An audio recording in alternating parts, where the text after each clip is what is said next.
and welcome to Crash Course for Acids and Bases. First thing we're going to talk about today is acids. Acids were first recognized as a class of substance that taste sour, like lemons. Vinegar tastes sour because it's made from a dilute solution of an acidic acid. The acid is responsible for the sour taste of a lemon. Like I said, lemons are very acidic. Bases, sometimes called alkalis, are characterized by their bitter taste and slippery feel. Commercial preparations for unclogging drains are highly basic. Pretty much what it was saying is that acids have a sour taste because of the acid that's in it. That's why lemons taste sour, or oranges have an acid in it, so they taste kind of sour too, or tangy. The first person to recognize the essential nature of acids and bases was Savant Arrhenius. Based on his experiments with electrolytes. At this time, the Arrhenius concept of acids and bases was a major step forward in quantifying acid-base chemistry. But this concept is limited because it applies only to aqueous solutions and allows for only one kind of base, the hydroxide ion. A more general definition of acids and bases was suggested by the Danish chemist Jonas Bronstein. This is where we get the Bronstein-Lowry model. An acid is a proton, an H plus donor, and a base is a proton acceptor. For example, when gaseous HCl dissolves in water, each HCl molecule donates a proton to a water molecule and so qualifies as a Bronsted-Lowry acid.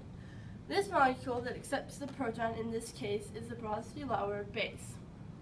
So pretty much we're going to do where the Bronsted-Lowry model is it accepts the proton and then it gives away a proton or a base. So it makes a Bronsted-Lowry acid and a Bronsted-Lowry base. Alright, so now we're going to talk about conjugate base and conjugate acid pairs. This representation emphasizes the significant role of the polar water molecule in pulling in a proton from the acid.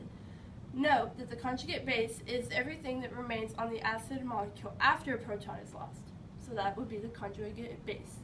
The conjugate acid is formed when the proton is transferred to the base. A conjugate acid-base pair consists of two substances related to each other by the donating and accepting of a single proton. Alright, so pretty much when you have an equation such as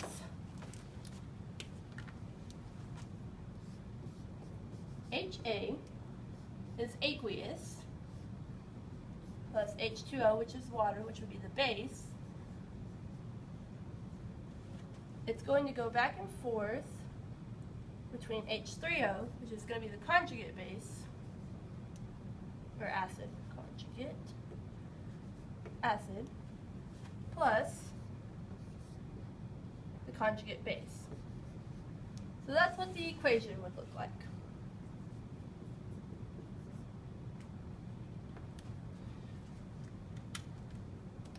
And there you have the conjugate acid, the base, and then it would take off this electron to make the base, and it would take off this electron to make the acid. Continuing on, let's see here. A strong acid is one for which the equilibrium lies far to the right. This means that almost all the original HA is dissolved at an equilibrium. This is an important connection between the strength of an acid and of a conjugate base. A strong acid yields a weak conjugate base, one that has a low affinity for a proton. A strong acid yields a weak conjugate base. One that has a low gate base is a much weaker base than water. In this case, the water molecules win the competition for the H plus ions. Conversely, a weak acid is one of which the equilibrium lies far to the left, which is opposite from the weak base. That is, a weak acid dissociates only to very small extent in extraneous solution. In contrast to a strong acid, a weak acid has a conjugate base that is much stronger base than water. In this case, a water molecule is not very successful in pulling an H plus ion from the conjugate base. A weak acid yields a relatively strong conjugate base. So that's pretty much where a molecule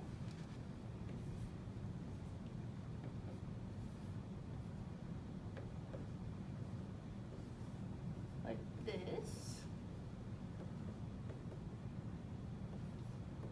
have an ion that's positive and then negative. And that's pretty much all that we're going to go over today in this crash course for acids and bases. Thank you for joining me.